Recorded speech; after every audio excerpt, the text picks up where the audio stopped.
in relativity to the journey up north. 11/12/2013. On the first journey up north. I'm so exhausted right now, but indeed the road trip, the journey up north this past week had went so well. I was very happy and reverential up there with essentially all of the climates that I had seen all up north. I had basically taken the I-15 north, all the way up from Escondido, California, to southern Nevada, Las Vegas area, then north into Utah. One of my favorite states, I thought, while I was on the road trip this prior week by far. Then north up into eastern Idaho, which is a very backcountry, rural, quite uneducated area. Abstraction redneck attributable to such area highly had come to mind while I was up there, though I had enjoyed the area nevertheless. Then north up into Butte, Montana. By Odin's Day evening, I was up there in Butte, Montana. I left from Escondido, California, and I began the road trip on Tuesday, later morning at around 11:15 before noon. I had driven 10 to 11 hours per day, each day while I was on this journey. Altogether, driving, I'm certain of this, well over 3,500 miles by the time that the specific journey up north was done and over with. Montana, Butte, Montana, and so forth was very beautiful up north. From Butte, the elevation ascends greatly, and the climate everywhere begins to look very much like the evergreen cold climate of Alaska, in northern Canada, Yukon Territory, and so forth. These were exceedingly beautiful areas up in Montana. Up north from Butte, there were light snow flurries, with quite some amount of snow on the sides of the roads. The temperature was very, very cold in Montana, specifically at around the teens Fahrenheit, though I was told that the state experiences up to negative 38 degrees at most during the winter. The weather forecast during my trip, I was lucky because it was of its somewhat mildness of weather while I was up there. Then up north, past the very beautiful mountain areas of Montana, there's then present the Big Sky Country area of Montana, with quite level but very expansive fields of all lovely yellow grasses or wheat or so forth. Very few homes are anywhere up there. The traffic is extremely light and easy. Desolation everywhere. It is wonderful all up north, especially so in Utah, Idaho, and Montana, and Wyoming too. I didn't make it all the way up to the Canadian border, into Alberta province, actually without a passport. I was at the border crossing gate itself.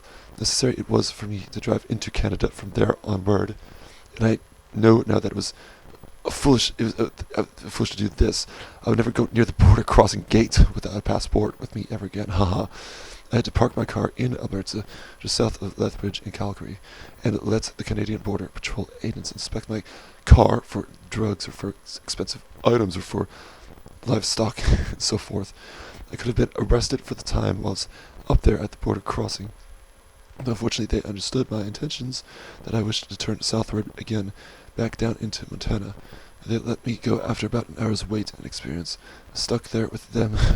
So then I had made my way on Friggs Day into Wyoming, after driving first eastward all across Montana, from Butte to Bozeman to Billings and so forth, into Crow Indian Reservation also, which was consistent of vast and expansive fields of yellow grasses and so forth. Then I headed south down into and drove all through eastern Wyoming, into Sheridan, into Casper, down into Cheyenne.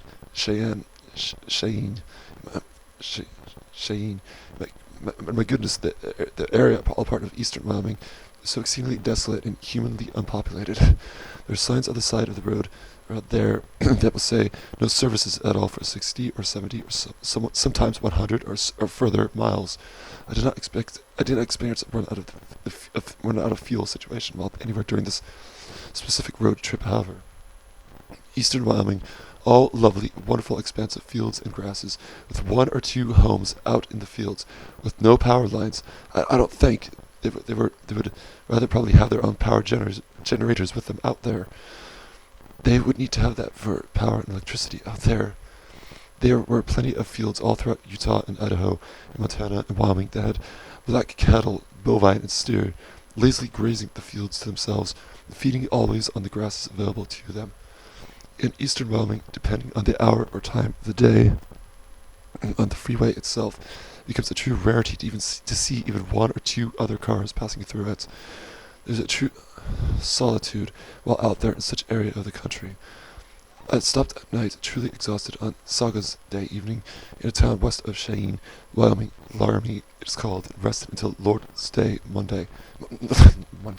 until Lord's Day morning, and decided the nights beforehand to instead of driving through all of southern Wyoming back to Utah, why not take this one specific route down south from Wyoming, and through this route then get to see essentially all of the best areas of Colorado, which I did do so. I headed southward into the urbanized city of Denver, then west all through western Colorado, and the very beautiful and majestic Rocky Mountains of its area.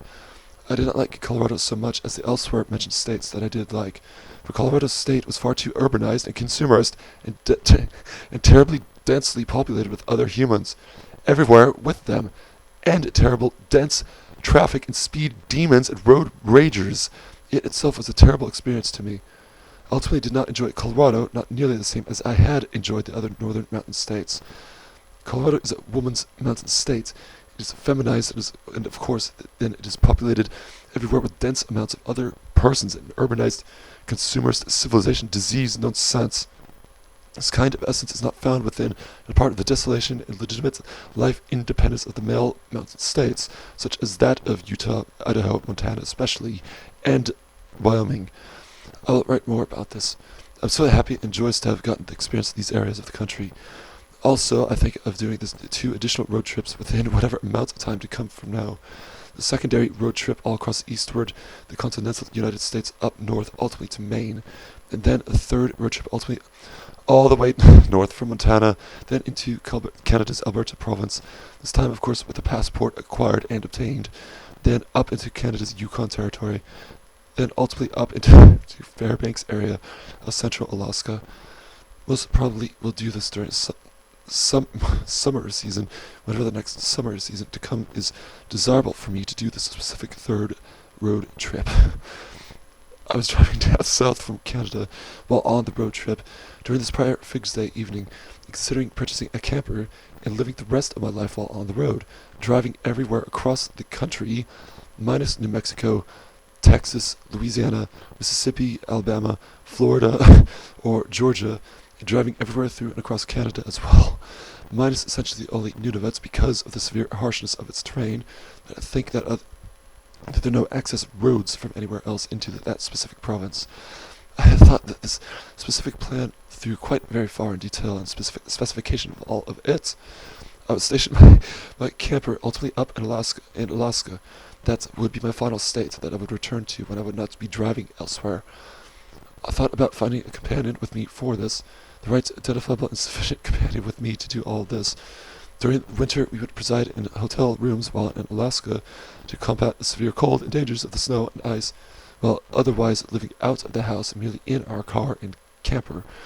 I will not go through further with this plan as of yet for the time being. I wish for quite a divergent direction from this plan for the time being. I'll speak about all of this later.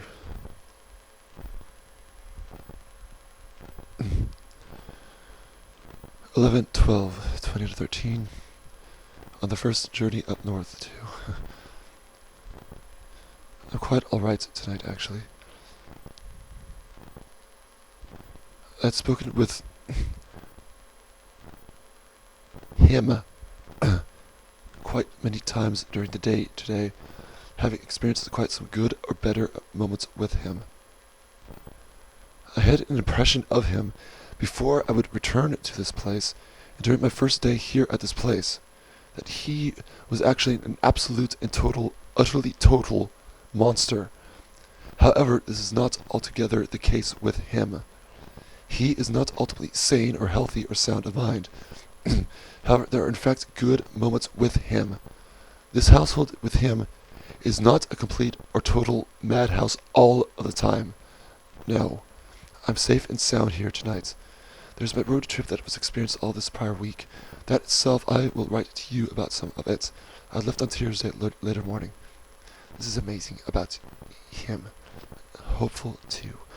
At around 11:15 before noon, from Escondido, California, on the I-15 north, up several hundred miles that day, I made it all through the desert of southeast California area, up and into and through Las Vegas, which Las Vegas is a terrible city, by the way, understandably so. Sin City, it is unspeakable, terrifying driving through it. I made it past southern Nevada Tuesday evening into Utah for the first time ever for me. Utah is a blessed state. Very, very blessed. Wonderful persons there. Wonderful climate. Very religious of essence. Mormonism is its religion, the capital of the Mormon world, Salt Lake City. Yes, Las Vegas always looks like hell on earth to me. And the religion I respect its very strongly patriarchal essence in that state. I'm not alone in that state. My value system is not foreign. Ah yes, Utah. It is not desolated. I begin to perceive while in California, Utah is very white and Mormon. Am I truly mad? My value system, where is it? In any other person's? Then in Utah, I recognize formally so. I'm not mad. By no means whatsoever. Southern California is fallen, hopeless, and groundless. Utah, it is. Utah, I loved it. While there. Utah would suit you very much. Right, it is a very white, Teutonic state. It is. Conservative, very strongly so. Master morality everywhere. So I perceive. I sense it even in the minute societal atmosphere. I stayed there Tuesday evening. I've watched quite a bit about Utah. All through Odin's Day. Slept, caught up on sleep Odin's Day. Then towards day morning, I was off north further. I made it past Salt Lake City, respectable of course it was, then into eastern Idaho. Eastern Idaho was quite an astonishment to me. Good it was, though I was an outsider there. Clearly so, very back country there. Very rural, though very uneducated persons there. You felt more comfortable in Utah. Cut off they are. You sense this immediately very strongly about them. Farm lands everywhere. Do you call them rednecks? Black cattle, bovine, and steer. Rednecks, right, I think immediately. This is what everybody means by that term redneck. Idaho State, yes, very, very much like the Midwest, Kansas, and so forth, and like the South. Yes, understood, the South, yes. However, Idaho is its own kind of redneck, though I do not like this term about them. In Utah, there's a noticeable change in everybody's accent.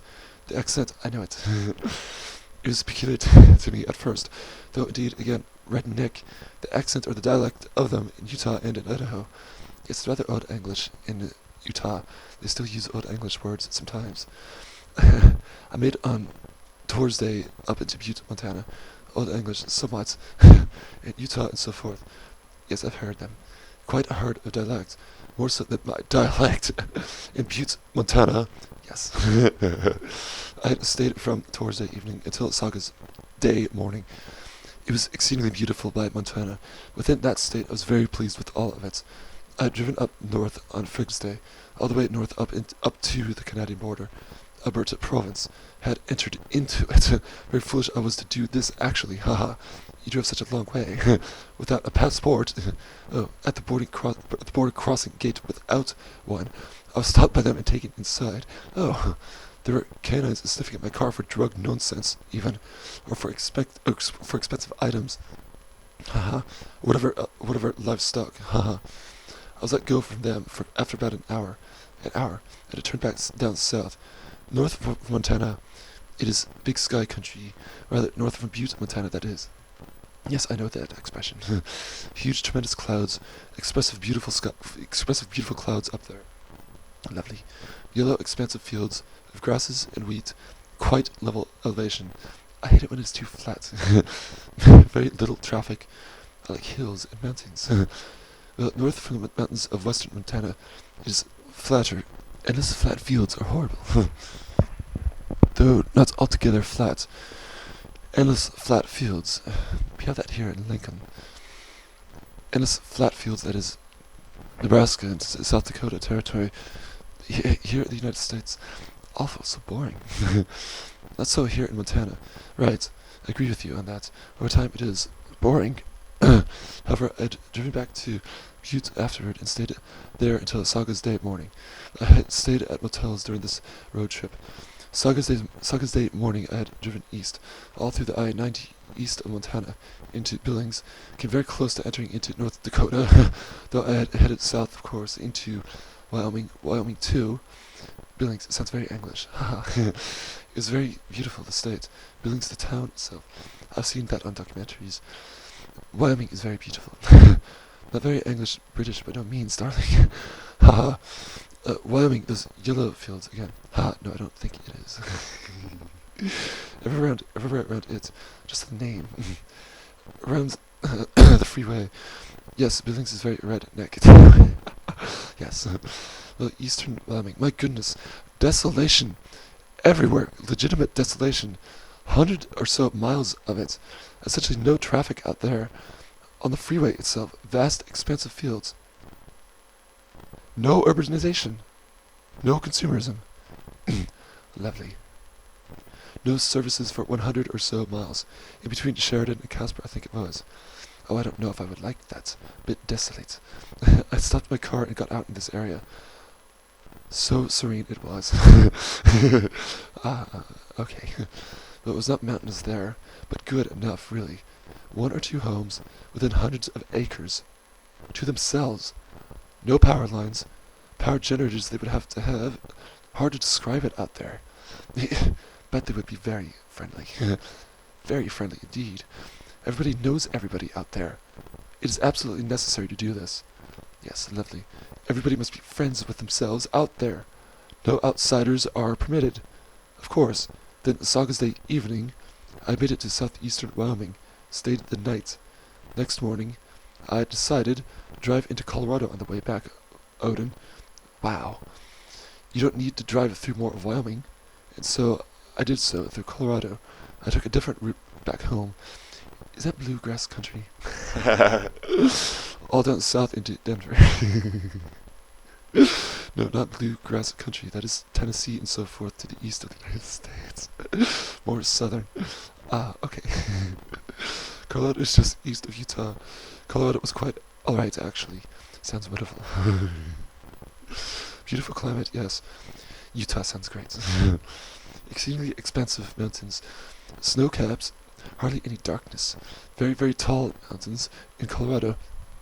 However, urbanized, consumerist, densely populated. That itself was a great disappointment. And a shame and an irritation to me. Strongly so. I'm so thrilled. My road trip, I'd stayed 1 night further until York's Day morning. Back in Beaver, Utah. It is wonderful. First town that I'd stayed at during the road trip. The same motel room it was, too. Utah sounds the place to be. I must ask you more tomorrow. Then afterward, I drove back home to California. Fantastic. Utah was great, indeed it was. November 12, 2013.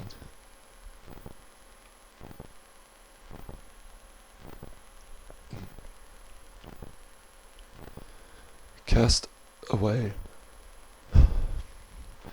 11/13/2013. The castaways, the exiles, the menaces, the zeros, the other human substances that are cast away and obscured from the metaphysique, for the identity of the self-archetype, are sufficiently quantifiable of their numerical amount together with themselves, to the point that they are by every means capable, sufficiently so to encourage themselves and to support themselves, and only alone to themselves, from otherwise falling themselves into severe despair, and clearly to their own physical termination and decidedly acted upon annihilation, despite their undesirable, tremendous, and sufficient quantity, so that their zero valuedness, cowardice, insignificance, meaninglessness, nihilism, nobody-ness, nothingness are qualities that are capable to continuously enforce themselves alone to themselves, with their encouragement and with their unnecessarily and truly misfortunately tremendous human sentimental support, help, and assistance. The others are the castaways, the exiles, and so forth, from all 3 of these categorical divisions, that is, castaways, exiles, and so forth, of the archetype, castaways, exiles, and so forth, of the creator archetype, castaways, exiles, and so forth, of the life experience. These others are the ones that will turn away altogether and ultimately so from everything attributable to this life experience. These others, the morality, the value systems are heretical, fraudulent, and treacherous, against the volition of all the self-archetype, the creator archetype, and that of the life experience. the nothingness abstraction of Buddhism. The attainment of nothingness is a prime example of the nihilists and their characteristic cowardice and negativity toward the life experience. The others would not affirm, but everywhere that they do so, of life negativity in relativity to anything life experience affirmative. They will say material cause threshold is not the true or ultimate meaning or purpose of the life experience.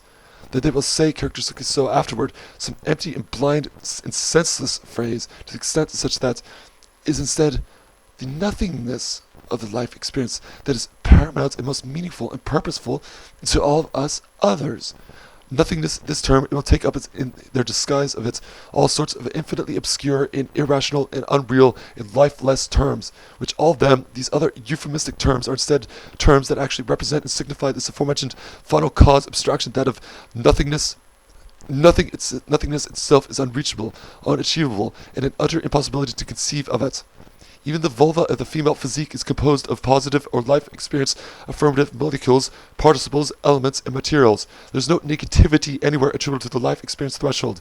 The vulva of the female physique is composed of flesh itself, affirmative material, clearly so. Of course, in the space in between the vulva of the female physique is of course also composed of affirmative or positive life experience material, such as that of air participles and that of water participles.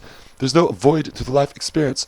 Plain and simple. There's no void anywhere attributable to anything. The life experience negators, the self-archetype negators, the creator negators, affirm of nothing else but that of this void, that they hate these three categories not for logical reasoning, nor for any understandable or comprehensible reasoning at all whatsoever, neither.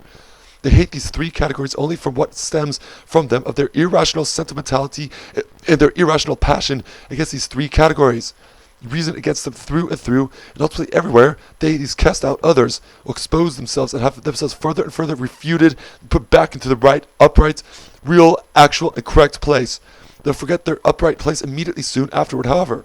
If they do not practice or upgrade or refine or perfect their truly necessary habits of memory or of imagination, they will proceed with their fallaciousness all the way against the three of us, strategizing themselves and our determinate and domineering logic against them, doing so all the way to the most basic and rudimentary principle against themselves, and to the most complicated and intricate and subtle and refined principle against themselves. There is only a two-sided battlefield of warfare or confrontation here. That is the upright, real, actual, living, life-affirmative, correct side that is attributable to that of the self-archetype, the life experience archetype, and the creator archetype.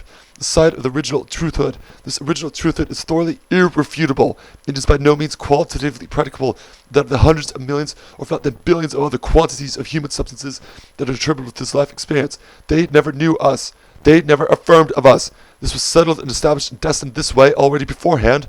Premonitions of the final cause, state, and condition of this life experience were everywhere and already settled and established and so forth against us three categorical divisions. From the very first day of the self-archetype's life experience beginning conception, the others reveal themselves as the antagonists further and further over the course of time by now. The other side of the battlefield or confliction spectrum is that, of course, attributed to the other human substances, whatever animate or even inanimate substances that irrationally, sentimentally despise, repulse, against, resent, and envy the towering profundity and the excellent and powerful magnanimity of the three categorical divisions of this life experience against them. These other castaways, exiles, and zero-value nobodies. There is the original truthhood that is attributable clearly so to that of the three categorical divisions against them. These others, and there is on the other side of the battlefield line every conceivable attempt to undermine the original truthhood, to strategize through every chain and link of logic against themselves, to depart themselves away further and further from the intellect, the real and actual and living identity, only for the sole purpose and meaningfulness, because we just did not like them. The self-archetype, the creator. We don't know why we don't. We don't. So let us destroy them altogether. Found and base ourselves for this destructive activity against them, for the sole and singular, ultimately groundless and truly empty purpose and reasoning alone. They continue to enforce their destructive negative judgment against us. They will say, you are either a blessing or a curse, or a lesson. They say this in relative to themselves. The blessing and the curse, or the lesson relative to the self-archetype and relative to the creator archetype. The creator archetype is no means attributable to the Christian creator. Christianity is a sham of the obscured and cast out others, plain and simple. They will say, Adam, be like Jesus Christ. Be like Jesus Christus. For us. They say this against me. Of course, look at me, imagine me, contemplate me. If you cannot at all exercise your imaginative faculty, you'll see immediately that this unrealized and unformalized Jesus Christus archetype is clearly still some obscure, though formal cause derivation of the self archetype. They say to me, Adam, sacrifice yourself for us, please. Nail yourself to your cross, if only not to hurt us, or to suffer us from you, or and against us any further.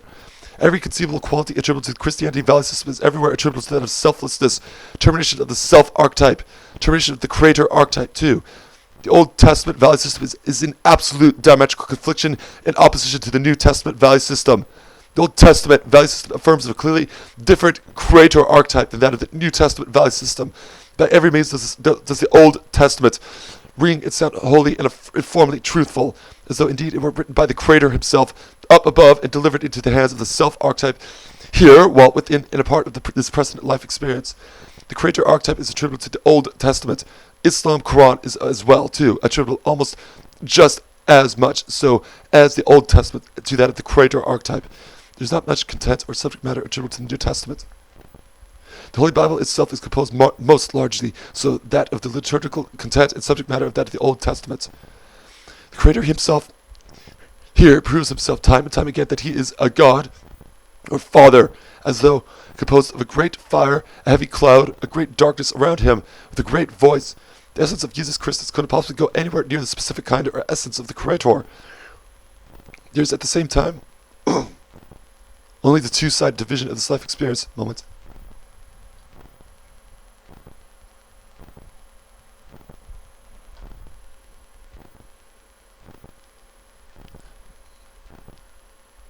Attributable to one side that of the external actual physical threshold and the other side to that of the self-archetype. The comprehension and knowledge of this, demonstrated further and further all the way, changes the real, actual, and true perspective of everything and of everyone ever beforehand espoused by any one of them. They will be uncovered and discovered, or there will be uncovered or discovered lies and deceptions attributable to essentially anything or of anyone contemplating or just demonstrating metaphysical speculation or subject matter. This lies or deceptions will attribute itself even to the subject matter and liturgical content of that of the Holy Bible as well. Even so far as to that of the Old Testament too, even. For by no means did any persons attributable to even the Holy Bible really or actually materially manifest and formalize themselves while here within and part of this precedent life experience. The precedent life experience begins and commences with that of the beginning conception of that of the self-archetype. The self-archetype here is attributable to I, myself. I am right now no older or younger than that of 26 years of age. The precedent life experience itself, therefore, has been enduring, lasting no shorter than that of essentially 26 years of age. Moses, he was formalized and experienced thousands of years ago. This itself is either a sham or is an analogy or an extremely coded and complicated and concealed symbolism in relation to the self-archetype and so forth. The self-archetype and the creator archetype, the life experience itself too, are attributable to the Hegelian thesis. The others, the self-archetype negators, the creator archetype negators, life experience negators are attributable to the Hegelian antithesis. There's ultimately no ground, nor truthhood, nor anything attributable to that of metaphysique or that of the identity of these others. Every proposition that there will a certain negative reactivity to that of the three affirmative categorical divisions of this precedent life experience is either simply or complicatedly refutable, dismissible, and discardable. For any other substances that are a negative reactivity to the self-archetype, the creator archetype, and so forth, can only react against us with life experience negativity. And life experience negativity is either simply or complicatedly a thorough and utter impossibility to conceive of it, or to obtain of it.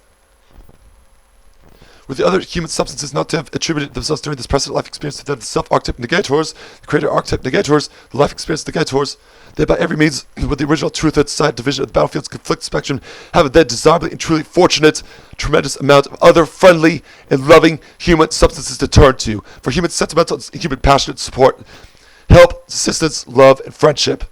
This original truthhood side of the spectrum is by every means attributable to knowledge, to wisdom, to the formal cause category, to the material cause category, to the error element, to the father substantiation archetype, to the carable system, to everything in every matter human, upright, real, actual, living, correct, through and through. It is for only this foundation alone, that which such foundation attributable to this real and actual present life experience itself is not by any means at all whatsoever to have been found. relativity to the self-archetype instead of the other obscured self-archetype negative human substances. Where there is sufficiently tremendous quantity of self-archetype affirmers, creator archetype affirmers, together with themselves and nearby themselves, whatever during the specific lifetime experience, then by every means would abstractions attributed to the self-archetype, to the creator archetype, to the life experience archetype, manifest and formalize themselves. Abstractions such as friendship, alliance, respect, warmth, trust, love and lovingness, beautifulness, and so on and so forth. And on the other side of the spectrum, where the zeros and nobodies clearly predicate themselves too, would of course then be presented with a terrible poverty and lack of scarcity of friendship, camaraderie, and alliance. So that instead, with the life experience itself to have been upright, founded and grounded, legitimate, correct, and intelligent, that by every means with the real and true losers, the nobodies, the cowards, and the zero-value, insignificant, meaningless nihilists, rightly and actually experience a life of defeat, and then by every means with the real and true winners, the self-archetype derivations, the then plentiful and abundant amount of them, the creator archetype derivations, again, the then plentiful and abundant amounts of them, the formal cause and the material cause affirmers and identifiers, the air and the fire elements identifiers, the father archetype and son archetype legitimate affirmers and identifiers, and so on and so forth. These such abstractions would then rightly and actually experience a life of victory, and by no means then would the fear of the losers of affirming knowledge or of affirming wisdom or of the creator or the self archetype and so forth bring or cause any fear or dread in them at all whatsoever to begin with. For everywhere and always would there have been a sufficient friendship, comradeship, and alliance community present there together with them in order to offer together fellow friendship, alliance, respect, warmth, trust, love, and lovingness, beautifulness, in relative to the affirmers and to the identifiers of the original thesis truthhood. Those that would not affirm the carable system and so forth, that would not affirm the essence of the humankind generation, would instead be the real and true sufferers, afflictors, tormentors, destroyers, and losers attributable to this precedent life experience. Such is not to be the case here. However, such is not to have been the case here, only attributable to the proportion and to the time of this civilization in its precedent historical era and epoch. There will be hundreds of millions, if not soon enough billions and billions of actual legitimate losers, castaways, exiles, and weepers, and only one or two of us.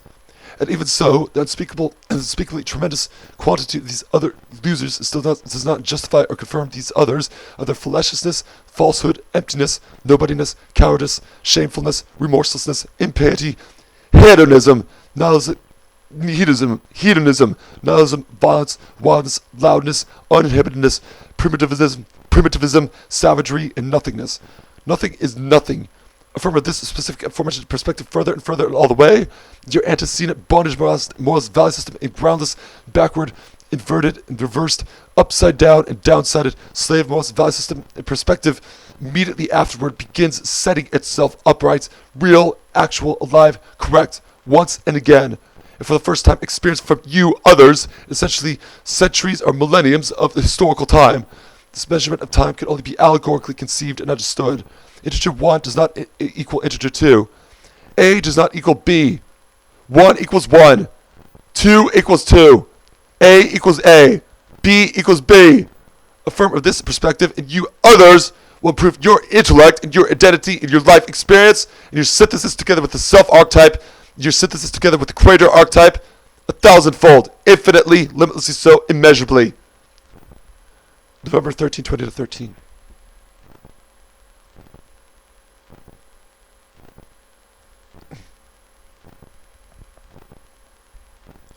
11/16, 20 to 13. He must officiate.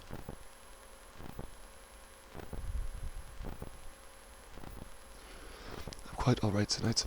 The day earlier today was not a bad day to me. There's sufficient peacefulness, calmness, and quietness of mind here at the place from earlier today. I'm waiting here until another 2 months. I'm pleased, Vadimir. Another 2 months at this place. I hope you can do it. I know you can. You're stronger than you think. Right, I'll be able to succeed from this afterward. Yes, you will. Still, I'm stronger than I think. I continue to not know this. I continue to not know of this. I see glimpses of this from time to time. Even so, it is hard to see the side of me from myself. But through all the adversity, through all the horrible things you have had to cope with, you're still here. Still surviving. Right, indeed. You made of strong stuff, really. Exceedingly terrible adversity. Adieu, Teuton. Others in this situation would truly have lost themselves. Yes, times have not been good for you. Physically terminated themselves. Yes, others would have caved in by now. They would have screamed and shrieked at all this. But you had the confidence to take yourself off in the car, to travel to places where you were a stranger, to the unknown. They would be shaken with terrible fear, and back again. You did it. That took courage and confidence. Courage, yes. So I know that is part of your nature. I value this quality. You should. Were it affirm some lower efficient cause quality, forget about it. I would have destroyed myself. For such lower quality having been affirmed, love or what else, I would not receive it from any of them. They are the terrible ones. I would desire for it ever further. I would have become dependent on its essence, its vitality, from them. And of course they would not offer it to me. They would not ever give it to me. Courage and valor and honesty and solitude and so forth then. Bravery against all of them. They disappear from me over the course of time, with good reasoning. Indeed. Conceivably good creations afterward. I need to feel warm. I agree with you to some extent. If I do not like the cold at a specific moment, then by all means I must warm myself from it. Ultimately, however, I desire for coldness. I sense this. Yes, I love the cold, but only if I have access to warmth. Haha, or the means to make myself warm. Whether I fight against this or not. I prefer the cold above all other weather. Yes, cold in proximity, fire and heat, or warm clothing immediately before you. Lovely. And the essence of the cold remains manifest before us. It would be cold today, very high up. Cold today. Oh yes, yes. Bitter. Coldness for me here now is not felt here. Not like you're high up, of course. This is not my climate at all. It's San Diego County. No, I always think of it as warm there. Especially so not here. Here here it is very hot, even so during the winter season. Oh, hot all year round then? Up to the 90s during December, January even. Fahrenheit. Oh, indeed, no snow around here, anywhere near us. Low elevation. Oh, too hot for me. I need the snow. Mediterranean biome, I think it is around here.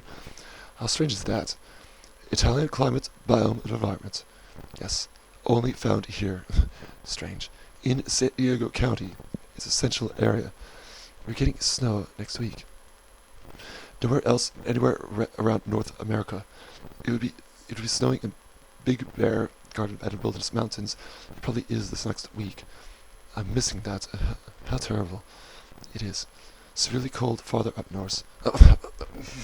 Severely cold farther up north. More so than that of Big Bear, the Garden and Wilderness, of course. 2 more months, yes. You'd be loving that weather right now. I would be so, yes. I'm looking forward to the snow. I must move out from this place. It was early this year. To the snow, right. Yes, you must move out. Yes, my next location has to be somewhere in Montana. I cannot accept another move to elsewhere in California after this. No more of it. No, California is not for you. California, everywhere it is. I can say that from where I am here, Calicuga is California. Yes, you know this, of course. Clever. It is not altogether cleverness. It is there. It is present. Already coded. This is. I despise this circus we are living in. I see this elsewhere, of course. The circus, right. Despise it all the way until the end. Yes, it is a freak show. Do not turn back from our evaluation of it. Right across the Western world. Right. Everything bad that once was is now good. Demographics of the Teutonic. There's real proof now to anybody the diminishment of all of us. So true. In relation to the other dark ones, these others wish for all this. Everything upright, we are degenerating fast. Everything carable system. Turned upside down, downward now. They, the final cause Teutonics, are parasites. They are dwellers of permanence. They situate themselves at one dwelling site permanently. This is not right to do so. They do this for they are weak and cowardly. They generate love and affection for themselves, and for themselves only. They do not like the planet Earth. They do not like nature as it is. Always.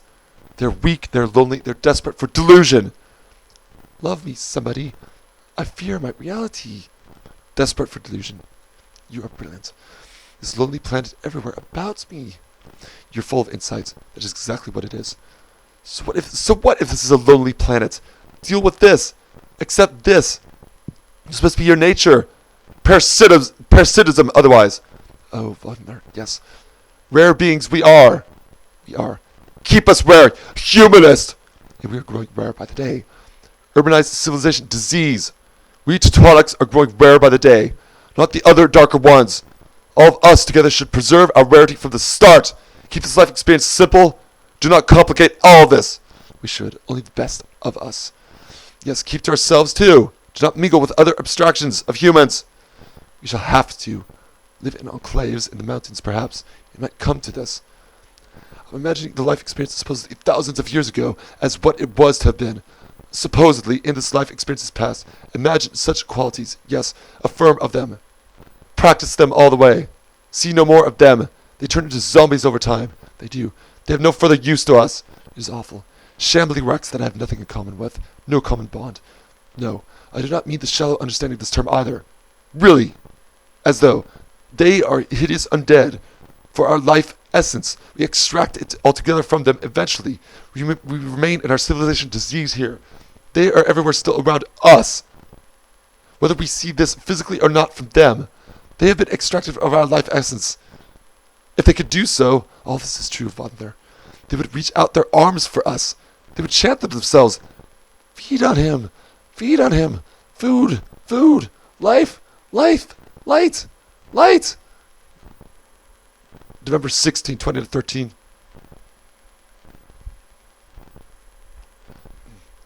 November 18, 20 to 13. I myself am quite all right. There's not any significant news here at the place from earlier today. No, I have my car undergoing some repair over the this weekend. I may have my keyboard repaired at a shop around this county sometime soon from now. There's quite some sanity and calmness to the place here. He and I are on good terms with each other. He as well is so with Osk. Also, thankfully so. I am amazed and delighted that he is behaving and that you are all getting on okay right now. That is music to my ears. It is amazing that he is behaving. I wonder why that is. Well, it is amazing, right? I wonder about the reasoning for it. Perhaps he likes your company in the house. When I had arrived here, immediately he was monstrous. However, then I presided here. Strange. Over time, then he began taming. He's grown used to you being there and civilizing. He realizes you are no threat, perhaps. I know that this must have something good to do with my presence here at this place. Others that live with me in person, yes, I think it is you. They change always. Your good manners and gentle way. Powerfully so, they do. Right. Even so, this was the case with my earlier Big Bear, the Garden of Eden Wilderness Place house mates. Over time, yes, his son did not ever blast rap music around the house. He would have done so before me. There you are, then. It is you. I did not physically tell him this either. Something about you. This is quite amazing, isn't it? Something you exude. Yes, something about me that civilizes them. I am not accursed. They follow by example. I don't believe this ultimately. No, you are not accursed. They do so, right? No, I am not accursed. Of course not. I stand out. I'm such an elite. Yes, that I begin to think that I'm so cursed. Exactly. As though I were the exile.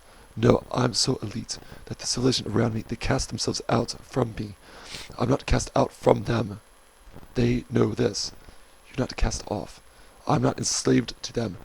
They are darkness by now. I think your presence in that house is a good thing. I think you have brought light to it. But my presence is forever bright, white. It is. This I'm sure of. Light to this house, I agree. Yes, and this may have affected him somewhat. There's contemplation to it. Yes, I sense that it has. Amazing. I like this. It isn't a surprise to me, though. No, of course not, Frigg. You know me better than anybody. I do. Else at this point in time. And I think you would bring light and goodness wherever you go. That says something tremendously. I think that I will do so. Oh yes, it is within you. If there are other doubters around me of themselves, then yes, even when you feel at your most cursed. Such is the case with them. It is deep inside, goodness almost holy, I think. Light will be given with them, almost a holy, yes. Sometimes I think your suffering is almost holy. It is so deep and intimate, this holy feeling. I must preserve this holy feeling, always. I cannot turn back or away from it. As if you have to go through it in order to understand and gain knowledge and wisdom that others do not have. That others do not have, right. Yes, I have it within me. I've always felt this. A part of me. Always. They need this. They need to see this, to know this, a part of me. Though I do not understand what I mean by holy, it is something intangible, elusive. Recognize it, imagine it. Their lives are zeroed out and of no value to us otherwise. I'm Creator's son, something that is out there that only you can find your way to. The external material cause threshold is not closer to him than I am to him. I'm not explaining myself well. He says, Adam is what Adam is. I give this life experience to him. He does with it what he does. He becomes of it what he becomes. This is his world, ultimately. Yes, my essence is this life experience. Yes, but ultimately this is for him. No wonder the glaring contrast of me and in relativity to them, to all the others. By understanding this, it shows that you're one with something special and holy. I see this, you see this, everybody sees this, knows this in relativity to me. Yes, even if they don't understand it. I see it with myself. They know it, see it, and that is why he has calmed down. And at the same time, I'm truly extraordinary. I'm not saying he won't flare up again, but you have had a good influence. There's reason why I don't see with myself, and I'm so superior to all the rest of them. Yes, yes, of course, from time to time, he shall do so. Oh yes, understandable, helpless, but he has my influence with him. Now he must not abandon from it. I can direct him somehow. That's right, not to do so, in calm, quiet, and good way. Slightest of activity, you may be able to direct him, restrain from error or mistake, in activity and sentiments that would be good for him, you, and Osk. He should not flare up then. He should not flare up then. No, indeed, though it might take time. Through communication with them, too, it would be worth the effort. Thoroughness with them always. Do not leave any activity or sentiment or abstraction irresolute. Primarily so, no irresolution of essence, if it changed there between you all. If such is the case, would you consider staying? The malevolence should not occur. I would consider it, yes. Then we must pray that this is so. Yes, we must do so. I need to stay here for quite some amount of time. For your stability, security, and financial peace of mind, it would be a good thing. Financial peace of mind, right, Frigg? Yes. We must not abandon our lofty sentiments and activities. I really hope that you can find some peace there, be able to call it your home. Two brothers and a father living together in harmony. Nor are righteous and resolute abstractions. That would be wonderful. I really hope so too. That would be quite wonderful. It would mean a proper family home. Proper enough, yes. You deserve this, Vladimir. This, as we say above, I do, yes. And then when finances build up a bit, yes, you could just take yourself off in the car and have a nice journey every now and then. That is true. As you did before, do some filming, and make your music in the security of the place. During the summer season, yes, up to Alaska. I'm praying for this, making music whenever with peace. Here at this place, Osk's household, with he and I pray for this. It would be the best of worlds.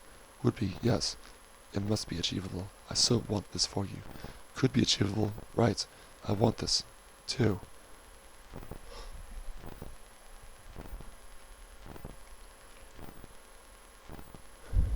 11/18/2013, 2. Things are quite all right here. There's tranquility right now. There was not tranquility earlier today, however. Though I understand that he has been apologetic after the storminess, madness from earlier today, thankfully so. I was out of the house earlier today. I couldn't stay around here during then. Couldn't stand to do so. Oh dear. Was at the college and able to play on a grand piano there. The first full act of Parsifal. This is at the community college around here, just northwest from the town of Escondido. Wow, playing on a grand piano. I was fortunate to be able to do this. Yes. Amazing. How did it feel? The practice rooms themselves at this college, compared to the upright, they're being renovated until the next semester of January. Closed the hallway of an abundance of pianos. There are only courtyard practice rooms available this semester. Terrible, isn't it? Isn't that? Noisiness out there is unparalleled. However, the grand piano that I sneaked into the classroom it was at, it did feel right for me. It has its luxurious, rich, and wealthy feel. That is identifiable to me. Shame about the noise. Took away a bit from the experience of playing the grand. It did take away from the experience. It is terrible out there with the others. I imagine it was luxurious. The others are very bad creations. Terrible creations, I can imagine. I'll be playing very well. The life experiences most beautiful music. They are everywhere now. Wonderful. Yet I will obtain nothing more from them other than whispered curses against me. Just to play such music on a grand. Curses from them, especially from the women. Disgusting creatures. Did you actually hear them? Women themselves, they know that this music of Wagner and of Parsifal and so forth is diametrically opposed to their vicious nature. It is understandable then that hearing such righteous music draws out unstoppable curses from them. If were I to play the music very, very well, God, what did they say? There will be doors shutting in the background. Oh, I see. There's doors will shut on me. The others will turn away from me. They were slamming doors and leave me. They did not listen to excellent performances. As if to say, stop playing that awful stuff. They stop around and listen only to curse me. No, of course they don't. It is way above them. They're terrible creations, plain and simple, the others. Instead, they wouldn't walk away at excellent passages, no. They would listen evermore so attentively to such music. They would sympathize with the performer, feel for the performer, for the music, and for themselves. They will never do this, however. It is way above them. Their downside value systems naturally enforce them to behave with these aforementioned mannerisms. Awful for you. I play the piano. I'm cursed by it. That is ultimately what I receive from it. Does he like Wagner in this music? I said that he does like such music, yes, Wagner and so forth. I think that he likes more Italian opera rather than German opera. Does not matter right now. Well, that's something. My ambition to pursue music, it is negated. It is essentially terminated. It is not approved of. At least he won't be cursing you when you play it at home. I do not give you my blessing to pursue this abstraction, Wagner, Odin. Neither nor my blessing to pursue, neither not my blessing to pursue your writing career either, Odin. You did not perform any good deeds while at the Big Bear Garden of Eden Wilderness Place. You get your reward. I was not able to perform any good deeds at the Big Bear Garden of Eden Wilderness Place. I did not wish to do so. I did not desire to be there. I desired to relocate out from there. He knew what I needed. He went out of his way everywhere to deny this basic request for me, in order to give me some madhouse, some creator that is loving, some creator that is loving, friendly, affectionate, but no means inconceivably cruel and offensive he is to me. I'm very far away from him here at this place, understandably and justifiably so. I can't answer any of that, Wagner. Only listen. I have no understanding of this God of yours, and why he would treat you so cruelly. No praise is deserved for him here. I don't understand it. There's no good reasoning for it. Malevolence he is. He has to be horrible. Still at the mercy of him. I really hoped yesterday that things had improved. Things are all right tonight. I'm only recollecting about everything right now. Peacefulness, calmness, quietness. There's no good reasoning to continuously deny this from me. I do not know this abstraction anymore. Where is it? Where has it gone to? Everybody else that I know by now are insane themselves. All of them insane and lunatics themselves. This is not a reflection of me, neither. Neither is the setting and threshold that do I identify with it. A terrible situation it is. There's no good reasoning for it. This is only malevolence at work against me here. Yes, everything will improve when I'm required of sufficient money, and I am moved out of here for the last time ever. Yes, you need to move out. Never again here. Never again. Unnecessary to be here. Totally unnecessary. Never again return to this place. Ever.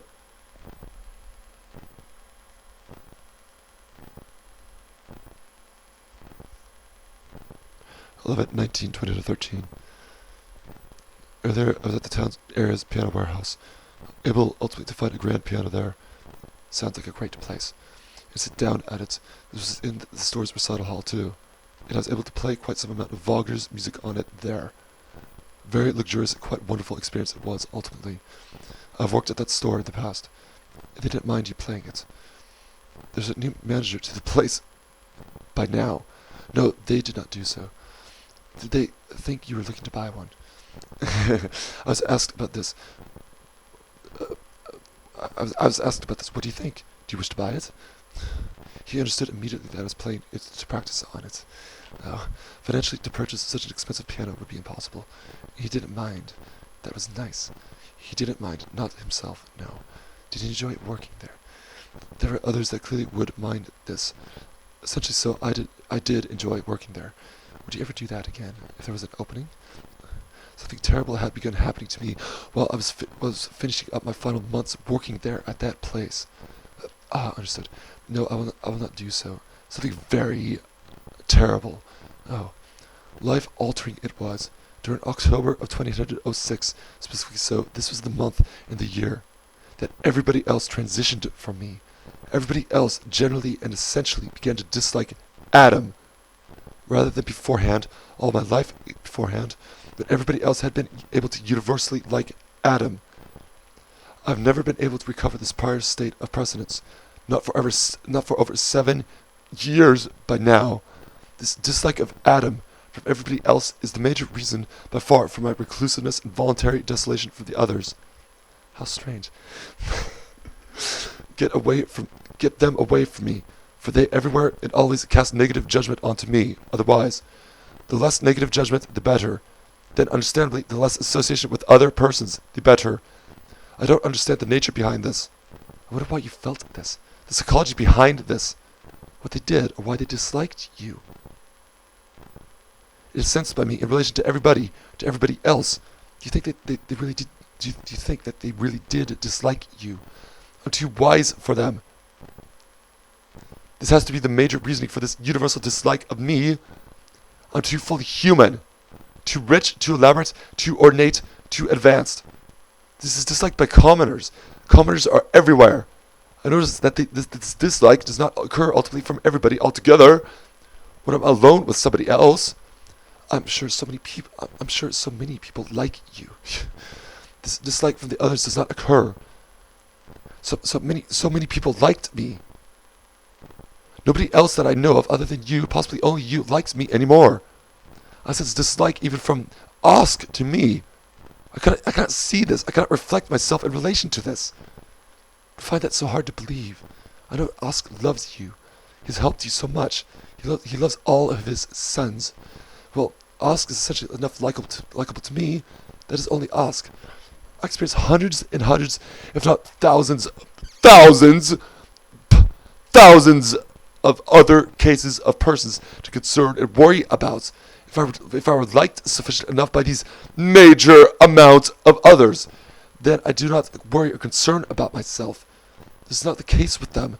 Every dislike from anything, from anybody at all whatsoever, is marked against in permanent memory, against me in the end. I must observe and recognize what is the matter with all of them in relation to me. I must legitimately and authentically correct and resolve this universal dislikableness and contempt and hatred of all of them against me. Oh, Wagner, I find this so hard, that people would hate you. You have so much going for you. How can they all hate you? I had so much going for me. They all hate me? Indeed, this is confirmed. Are you sure this is not just in your mind? Death-like silence from even family member relatives. Terrible. Death-like silence from everybody else. I don't understand. I don't understand this either. Hundreds, thousands of writings, hundreds of music recordings, hundreds of photographs, nothing in return. Why would they treat you like this? You're funny, intelligent, beyond wisdom. Really, nothing in return. Almost nothing at all whatsoever. Altogether in return to me. And so, yes, they treat me like this. Why? What is the matter with all this here? Death-like silence from them is so rare. This is a case of true rarity of duration and magnitude of death-like silent suffering. Do you think that the subject matter of yourself on the videos is not what I think? Makes them think you're in some way self-obsessed. Nobody is so silently received a part of this life experience. Nobody else. I'm just trying to work out why they'd be so silent towards you. Self-obsessed, that might be so, but what does that matter in the end? How and why would that matter in relation to my identity, to my philosophy, and so forth?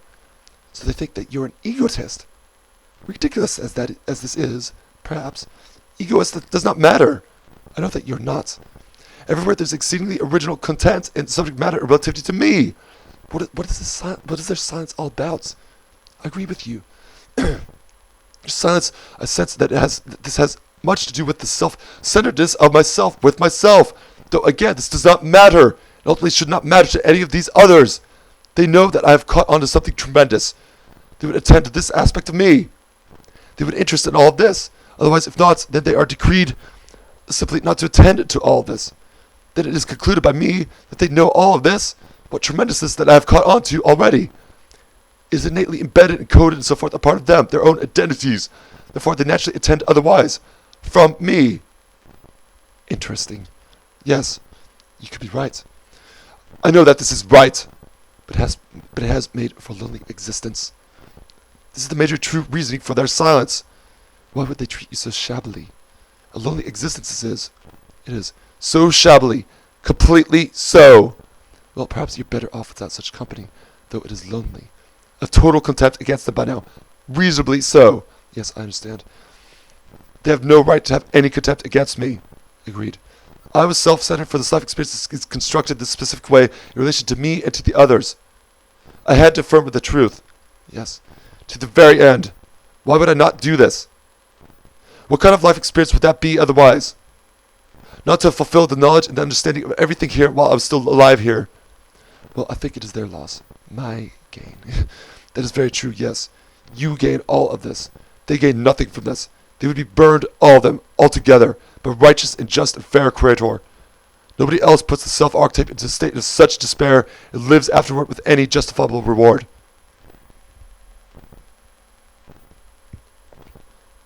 11/20/2013. I'm thinking about selling my cable-charged audio mixer, acquiring a battery-powered audio mixer in return, and heading out into the wilderness somewhere north from around here, record audio recitations. All this process is quite easy to achieve of it successfully. However, I'm wondering what specific material is available and permissible to me to recite. I'm looking for material similar to Camille Shapiro's Ilmer's works. I've looked into Lord Byron so far, though that is not ultimately what I'm aiming for to recite. Just reading your words. Well, this activity is what I'm pursuing right now. It does not have to take place immediately. Perhaps it should do so during next month, during the month of December, for whatever time-based reasoning. Sounds a very fine project. It does sound like it. I must recite my voice. It is improved 1,000-fold by now. I cannot be prohibited from doing this successfully. What kind of writing are you looking for? There's so many great poets. Shelley is marvelous. So is Keats. I'm looking for something meaningful and identifiable to me, and as though it were romantic specifically. Oh, and then Keats. He's by far the most romantic. I've considered the both of them so far, actually, yes, Shelley and Keats. Keats remains to be looked into. His long-distance love for Fanny Brawne. I've read great things about this young man. He is amazing. Yes, he is as though a concordant obstruction to our aforementioned Hans Rothe. I sense this about him. Perhaps Keats, I can work with him. Okay, yes, he died so young. I have a rare and unique voice. This voice could not go without cultivation and production with it. Do not prohibit this from me, I say. Then, of course, there's Thomas Hardy, who died old, but wrote the most tragic poems to his dead wife. Yes, I can see that you need to recite and record. I will consider him, yes. I think about the specific situation that I'm within and a part of, actually. I understand by now. Nobody else has any specific or individual or independent soul apart from me. This extends to everybody else a part of this life experience. Only I am the one in possession of the abstraction of soul. Are you sure there is no one else? I think about this enough. Others manifest themselves as only relativity to me. They are reflective abstractions of me. Okay, understood. All of them are dream-like ultimately. This extends to everybody else, including that of Osk as well. I have more to say about this. However, at the same time, there's no free will or independent volition here attributable to this life experience.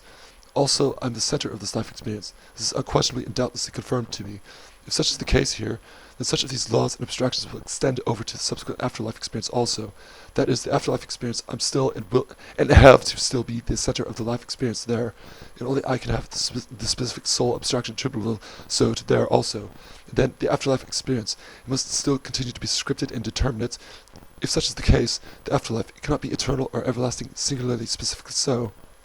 If it is eternal and everlasting, then how could it be so, scripted to eternity? Well, I can only listen, Wagner, but I have no concept of this. What is scripted and eternal at the same time? No. Moment.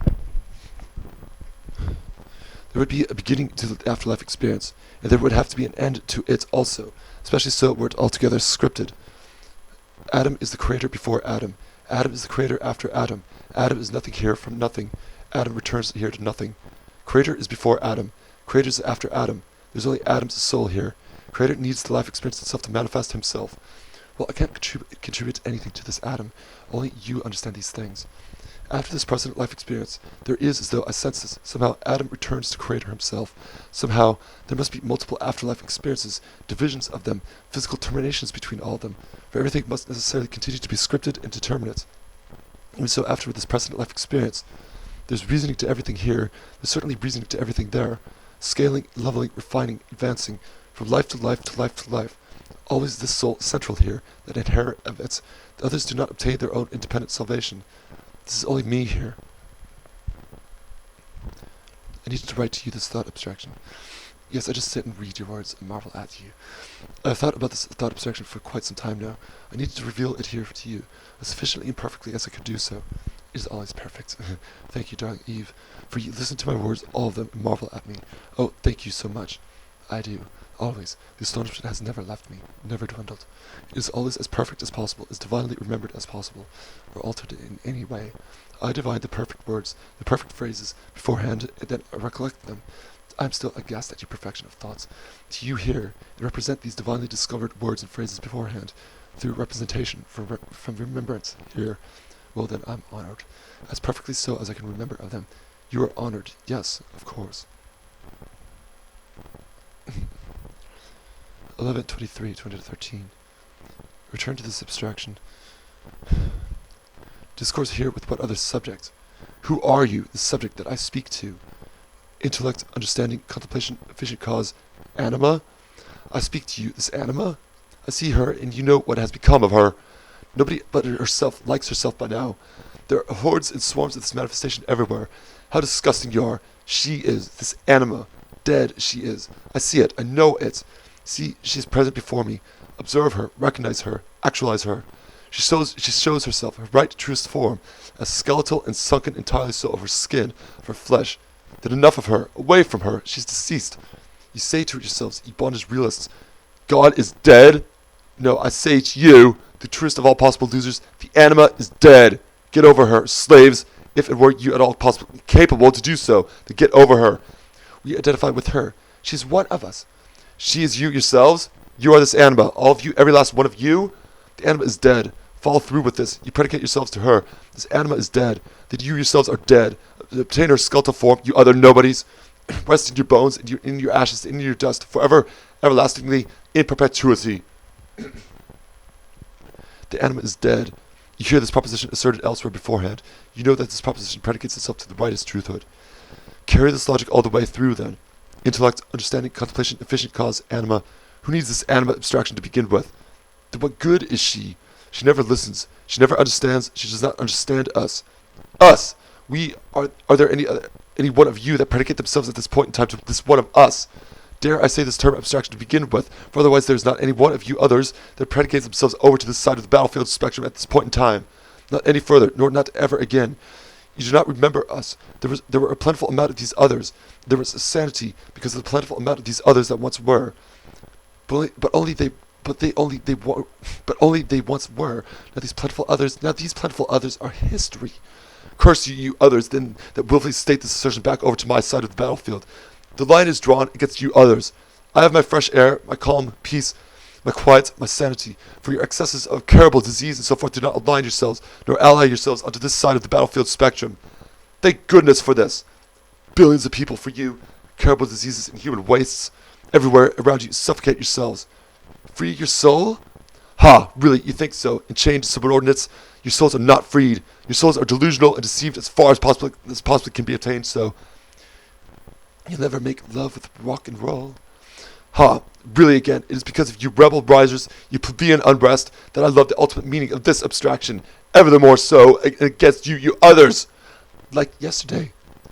By no means, foolish man, by no means. There's never any day in history that is so bad, so terrible, so empty, so foolish, of which is this day, your day, today. See, this is from our memory. You others, every last one of you, careless, insignificant, shallow, ignorant, senseless, mindless, brainless, lifeless, nihilistic, meaningless. Enough of you others. We cannot get rid of ourselves. We do not wish to get rid of ourselves. We wish to get rid of you. You do not know this abstraction that you speak to and against. By no means. You do not know your enemy. I know you as my antagonist fully and thoroughly. By every means do I know you others. You know that I know you others fully and thoroughly.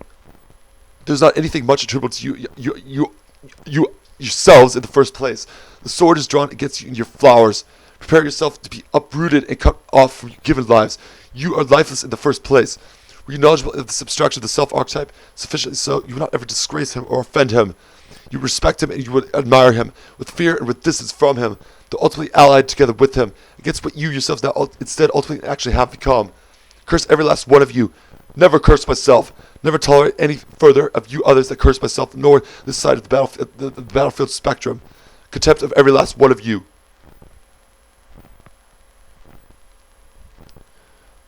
11/24/2013. I was trying to affirm of other things since today. I said to the creator some exceedingly desperate words against him, that I left him as it was. I turned elsewhere. I could only think of Buddhism from here onward. Interesting. Some of Hinduism, not altogether, however. There's no creator, Adam. There's only you here. The creator abstraction is an abstraction of yourself. Breathe in long, breathe out long. Relax.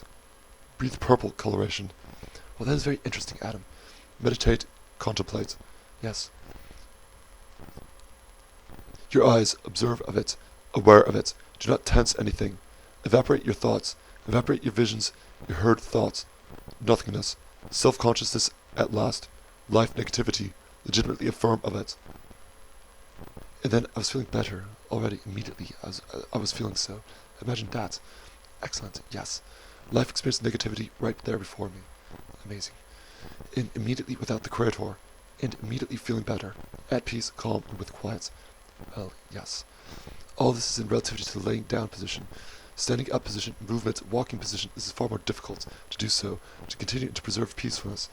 I still must discover the right ethics here, to walk about and to maintain peacefulness. Otherwise I walk about and still I am cursing the life experience inevitably, in severe manner still. You're right. Right, I know it. And in reference to the Abrahamic religions, I would negate of them. Either I affirm of you, Creator, and of course obtain no salvation, but at the same time obtain no peace or quiet right here either. Good. Or I affirm not of you, Creator, and still not obtain salvation, but at the same time at least I will obtain peacefulness, calmness, quietness, restfulness, while I'm still here a part of this present life experience. I affirm the latter from now onward, and of course it is sensible to do so. Anybody else sane would affirm this latter.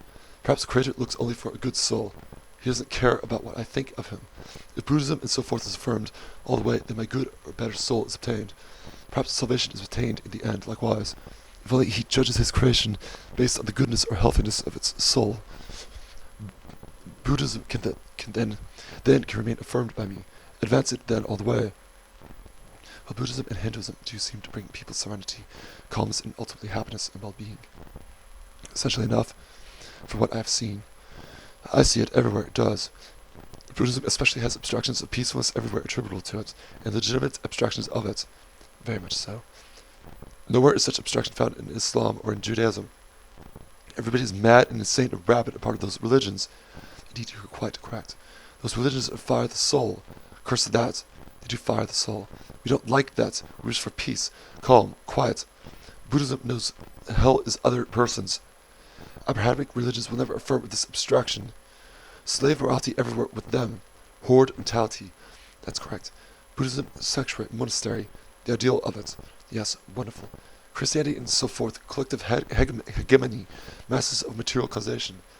They call the Japanese in their temples. Wonderful thing. Yes, that is right. Discipline and self-respect. Noise can be destroyed here in this life experience. The knowledge that others in the world can bring hell to us, not only in the afterlife but here too. Then affirm of it, actualize it. Noiselessness, capable to do so, very legitimately with Buddhistic practice. No noise in those belief systems or philosophy. Buddha, I sense bud from it, as a flower bud, very deeply when I contemplate on it. Islam, I sense the slime of the self-archetype. It's slime. Terrible that is. This is at least what I sense from it. Listen to it. You hear these abstractions attributable to it. Buddhism, bud. Practice the flower bud. This is fundamental to affirm of it. Well, Adam, if you can adhere to these ideas, you may find complete spiritual peace and harmony, not in a 60s hippie fashion, but in an ancient pathway. In an ancient pathway, right. Yes, I do believe so. I will never affirm a Buddhism in any modern or contemporary sense of the term. I believe it would change you. No, never in a modern, never a modern sense. It already does change me. I know of this. I must not let the conceptions dry or become stale for me. This activity is a fear of mine as of lately. Anyway, then they move the goalposts. They move the goalposts all the time. You mean in the very beginning, the ancient way of Zen and stillness, before the world was sound and fury. Yes, before sound and fury. I think this would help you. Yes, I understand, as you say of it. It is light. It will help me. It already is helping me. Not light, not really. That is the thing about Buddhism and Hinduism. It is darkness, actually. The flame of the soul of the candle, blow it out. Then our aim is achieved ultimately. I always sense that light equals enlightenment. well, enlightenment in the sense that we must know how to actualize legitimate darkness. Yes, fair enough.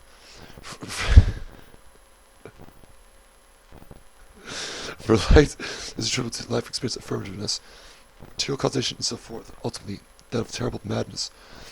I think you should stay away from that. Buddhism, enlightenment, enlighten ourselves, how to extinguish the light, the fire of our souls. That's right. Stay away from the terrible madness of the Abrahamic religions. Right. I'd consider it already unmatchable, unutterable. Oh yes, I would always recommend it. Unmatchable, unutterable. How disgusting. Never followed this creator's example. But relation to the Abrahamic creator has truly degenerated to that severe low of a point. All for everywhere. He was eternally unjust and unfair and absolutely cruel and mean to me. I wish you to find peace in an harmonious life. I can't tell you what that is, but I know that Abrahamic religions bring no happiness.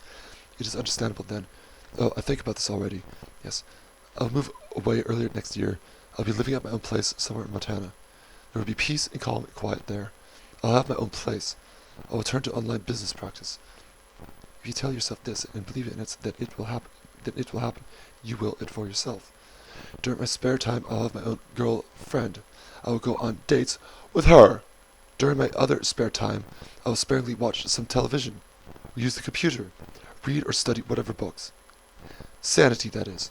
That is sanity. Right. This is what you can have. The aforementioned description, that is as the life experience should be, for this creation.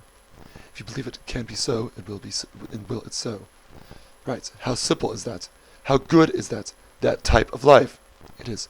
It is so unnecessary otherwise to experience something otherwise not aligned altogether with that type of life. Uncovered by Abrahamic religions. Fight for it then. None of that weight on you. Right. Oh, Adam. I was horrified earlier. I hope this can be so for you. I was reading Islamic ethical practices, really on diet and eating habits. There were these intricate laws everywhere, thousands and thousands of them, intricate, exceedingly specifiable laws. I read from them. You break this law or that, Creator will question you in the end. You are in danger of the hell fire! If such is the case, then ultimately everybody is, and will everywhere have to be found in the hell fire. Oh yes, terrible rules. Rules such as you must serve only three takes at a time. Eat with your right hand only. Eating alone is abominable. You be cursed by doing this. This food itself is impure. That food is not. Terrible rules about animals. The gate of these rules, that you are punished eternally and ultimately. It's a punitive religion. The animal slaughter was not bad, actually. There's actually respect and consideration given to animals during halal slaughter practice. Far better and more respectful than any other kind of practice of slaughter, actually. On paper, yes. In reality, no. It does not matter ultimately, however. No. On paper is what is the truth, however. That is true. Follow the truth on the paper, the Islamic slaughter practice remains superior. Well, anyway, terrible and horrifying. All that religion is. It is. To be at the mercy of all of it. Dreadful. You must learn of all this. The host washes his hands first, followed by the left next most person beside him. Bless this food with Bismillah. If not, then the thousands of angels just descended before your bread will curse against you. How insane all that is. Everywhere. Completely. There will be laws broken. Nobody can know all these laws. Not even Muhammad himself. He couldn't have done so. So all are condemned to hell. Right, according to this creator. Ultimately, such is the case with them. It's the camel through the eye of a needle syndrome. Right, try to do so. Ultimately, what is clearly, evidently, altogether impossible. Ultimately, no one can attain heaven. All attain hell for the breaking of even one law. That seems quite right, too, actually. Right. Imagine a woman with lust, just ever so slightly. Imagine if her just once, too. You are in danger of the hellfire. Exactly. That is not the meaning of this life experience, which makes every Muslim a candidate for fire. That is right. Use likewise. Oh yes, Christians, they're shams. Jesus Christus is not up there as they imagine of him. Well, all these religions are based on old Abrahamic scripts. Well, this is where I affirming of Abrahamic religions is altogether sound or valid. It is a headache. Better without it. No one is getting to heaven. You're right. It says of this, I take of what is, and nothing of that I give. Creator destroys anything life affirmative. Yes, he destroys everybody, everything, and everybody. He does not destroy of negativity. For negativity is nothing to begin with. So with Creator, everybody and everything is destroyed, crushed, and smashed by him. Leveled up by him. Terrible that is. Unspeakably malevolent. I hope you can move away from it all. With Buddhism and so forth, life negativity is obtainable. Negativity cannot be destroyed, for it is nothing to begin with. Understood? Somehow become nothing. And the pain of Creator's destruction against you does not feel or be so terrible. 11:25, 20 out of 13. I'm still drawn toward the north of this country by spring season of next year. Really. There's really not anything truly stopping me. Well, then you must do it. There's nothing to stop you. I will have to, by then, have moved up north for the first time. It is obviously meant to be, and hopefully for the last time. How awful it was here.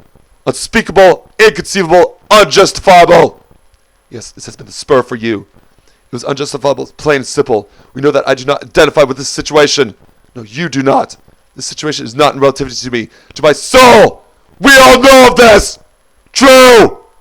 As though this person was thrown in this violent urban hellhole prison without at all whatsoever having been convicted of any crime. I see this. An article of some news website. Clearly this article was in reference to me, to the situation that I have been in. Reflective reiteration of the self-archetype state and condition. Yes, I can see that. You have done nothing wrong. Act upon this then. Act rightly upon this and change the situation upward. Yet you find yourself in this terrible situation. Right. You could change it. I'm the pure and total fool here. Stuck in between two terrible, violent, vicious monsters. It is as though it could be a joke to the up above. This is almost a cartoon scenario. Because it is so irrational, so unjustifiable. It's not good, but you can change it. You can set your sights on the north. I can change it. I will change it. Plan for it. Leave them behind. It does not have to be until March neither. My escape from all of this can be obtained if I wished for it and really needed to do this. January even. If you wish it so, it is close to me that it can be so. Closer than otherwise imagined. Clear our curses with this. Purify ourselves. Make us feel well with the knowledge of this. As long as you have a plan. That's right. Organized and well put together. A prolonged experience of the inferno. You just up one morning and leave. There have to be glimpses, prolonged glimpses even, of the paradise up above. Yes, possibly, I will do that sooner than we imagine. It's cleansing for the soul. The relocation up north it is! Yes! You're obviously being drawn there. Drawn upward up north! Yes, not down here! Yes, I hope you can do it, Adam! I think you need a complete breakaway from where you are. Down here is unjustifiable and unfair, clearly, evidently. A complete breakaway from down here. Never get experience of this. Never need to experience of it. It is not me. My soul is not down here. The good side of my soul, certainly not, is clearly overwhelming of its nature. It is not right to shackle it, nor to curse at all at every attempt to free itself, to fly by it away. Silence, and Adam lives freely with it, with this silence.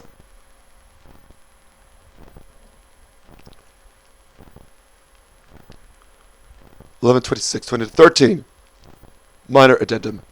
Coloration and relativity to the formal again. 1. Formal cause. Primary whiteness. Lightness. Secondary grayness. 2. Material cause. Primary redness, yellowness, goldenness. Secondary orangeness, greenness. 3. Efficient cause. Primary blackness, blueness. Secondary, though significantly, purpleness, violetness. 4. Formal cause. Brownness, earthiness. November 26, 2013. 11:27, 2013. This exceedingly terrible madness, misery, torment, affliction, suffering everywhere, caused and generated always while here at this place. My identity is clearly that of a beautiful identity. My intellect and so forth as well is as such too. Yes, I thought as much. True. The more beautiful the mind or the intellect that it is of a person, the more clearly and evidently that noise in the hearing sense faculty altogether within and apart of its natural and normal and ordinary threshold will torment the specific mind or intellect. There's a major and absolute flaw and defect attributable to the hearing sense faculty. The man can close his eyes, close his nostrils, close his mouth, and so forth. He cannot close his ears. There's virtually no absolute means or method to block out and to deny altogether the hearing sense faculty. Hell is other persons. Without other persons, there's no hell attributable to man himself. Then you must live alone. All hellishness, all pain, misery, torment, affliction, suffering ultimately come from his other human substantiations. With them, the hearing sense faculty, it got closed from them. Other human noises, these are curses against the self-archetype. Must be terrible to be this way. Where the hearing sense manifestation is not pleasant to hear, it is not sound, it is noise. So attuned to such things, create a manifest noise relative to the self-archetype in order to curse the self-archetype. Yes, noise, not sound. Self-archetype does not need other human manifestations to obtain his food. His food for material consumption. This activity itself is not hellish. That is only with the other human relations to him, anything becomes hellish. Noise of a footstep on a leaf, the crashing of a timber, the chirp of a bird. None of these noises are slightly or fractionally as bad to the self-archetype as is that of the indoor household noise of other persons. The self-archetype slightly mistakes or accidents the movement of or a thought of his. Creator is capable to curse the self-archetype through its means. Through the indoor household threshold noisiness, the major absolute source of madness is that of the hearing sense faculty, that of noises attributable to it. Without noises of the hearing sense faculty attributable to the self-archetype, there's ultimately not even a slight fraction of as much madness that have as much obtained cursedness against the self-archetype. I contemplate, must I deafen my hearing sense faculty somehow? I must wait this out. That's what I was thinking. Deafness is as desirable to attain of it to me. It is so obvious that you cannot live around other people, that 99% of the pain of the hearing sense faculty is negated. However, then I'm as though another Beethoven, unable even to hear beautiful music. Terrible that would be! If indeed household noise is negative, is negated, that is not the answer. If outdoor noises associated of other humans is negated, as well too, cursedness, it cannot manifest itself in not even so severe a form. No, only indoors, I think, as it otherwise forever manifests and obtains a part of me, and only indoor noise, to cancel it out.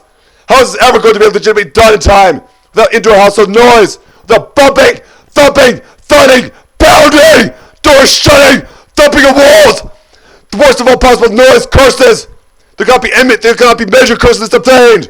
Live indoors, of course, if only alone. Satan is to blame for much of this. So terrible, the other human manifestations indoors, yes. I'm sure Osk is quiet. Precisely, exactly. Osk himself is quiet. Satan is the cause. I'm clearly quiet. Satan is the clear major cause of this by every means. It is terrible to wait until January, suffering all this. I'm losing my mind absolutely, completely. Osk, I know this. He's not ever going to eradicate Satan because of the knowledge of this, because of the great length of time to endure all this, because of the insufficient amount of money, the poverty of the anima inside me. Complete, total, and uttermost madness is manifesting a part of me. The hearing sense faculty, without us, how could the Creator curse me otherwise? Without physical brute force against me. Earbuds in my ears always now. I study about this, perhaps prolonged enough, deafness may result. And that becomes uncomfortable after a while. It does. I've tried that at work. It seems that I need deafness. I have earplugs used in aeroplanes. This mind is too beautiful. Only beautiful music is hard upon me. Breathing they become uncomfortable. So that severe extreme noise. That is true. Adam. It is absolutely diametrically oppositional to me. I am not what I am. I appear to be cursed. Of course, I myself am ultimately not cursed. Creator is everywhere around me. Creator curses me. Everywhere around me. Creator is cursed. Long cursed. The long goodness of the life experience remaining the self-archetype. I imagine the angels are turning against the Creator by now. They're merciful and caring for me. They are staunch to the terrible brutality, monstrosity, and mercilessness, and sadism, and unjustifiable treatment of the self-archetype from the Creator. I like to think that is true. Even the angels, they fly about him, and pester him, and bite at him, and spread malaria or disease in him. Disgusting. It is true. It did occur. This is not a part of my own mind. I hear them. I know when they are there. I do not put words into his mouth. What I think of him is what I know of him. Completely confirmed this is. Major luck and fortune, I wish this of myself. I can only fight from here. Monsters, zombies, deadites, closing in on me, against me. Every last one of them. Well, Adam, I can only read your words, what is going on in your head. Insane, lifeless, they are, all of them by now. I can't reply to this, of course. Unreal all of this is. Total nightmare. Very unreal. Very different from what all of this appears to be. Extremely different all of this life. What it actually is like. I can't demonstrate many further examples of it here. It's not going to help me anyway. Help! It is not going to be attained in the first place. It is an ordeal for you, Adam. Only fight against him, against them. For peace, calmness, quietness, sanity. For blessing! For the right hand! 26 years of age. He judges negatively from me already. Does not budge further from it. Tries to finish me off, destroy me now. I break this law here, that law there. I don't know of it. He expects perfection in him. I am imperfect. Your mind is perfect. I love your mind. Oh, it is clean. Thank you. And bright and perfect. I agree with you. Believe me. Please fight for me in your way that you can do so. Hold me out. Some several months from now, I will fight for myself all the way from here. I doff my hat to you and hope for better times. Love always my powerhouse prince. I fight for you every day. I think of you and pray for you every day. You are strong and good. You will triumph. I will triumph. Thank you.